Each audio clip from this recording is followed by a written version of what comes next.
Big moment, emotional moment too? Yes, but this is still work in progress. As I was mentioning to you, as of last night, we had evacuated 5,288, and we are planning to send another 889 today. Now, that number, if you look at totally, is over 6,170. I mean, these are all nearly precise numbers. Now, to have been able to do that with on an average 5 flights a day, and some days we had 7 flights. Some of them were Air Force flights, and my heartfelt gratitude to all those who have made this possible. When an Air Force flight comes, unlike a civilian commercial airliner, which has ground handling agents, which has arrangements with the airport, here we were operating out of a private airport. And when the Air Force flight comes, all the work, the check-in, ground handling, everything was done by volunteers. So, as I said, Government of India and the Prime Minister particularly himself personally took this very important decision that the Government of India will carry out the evacuation of people.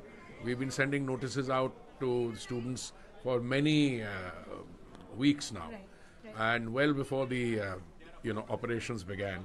As a result of which, I think 5,000-6,000 of our youngsters left also in time. But the figure, it turns out, is turning out to be even higher. I am now looking at I'm combining the figures for the evacuations from Budapest with those from Poland, Romania. It's well over 22,000. Yes. I think, feeding people, there are volunteers who are individual. These are highly successful professionals who gave up all their work, took leave of absence from their employers, and are working round the clock. Absolutely. There are people at the border. I mean, there are people who come on temporary duty from our missions in Europe and from Delhi.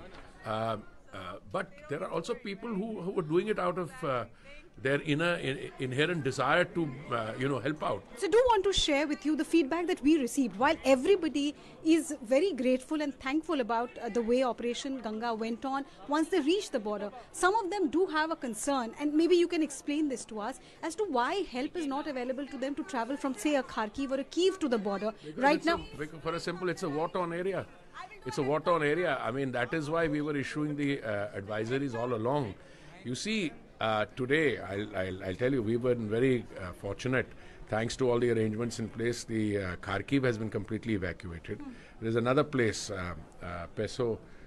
Pesochin, which has been evacuated. But we still have our youngsters on the ground in Sumy. Yes, exactly. So what can we do for them?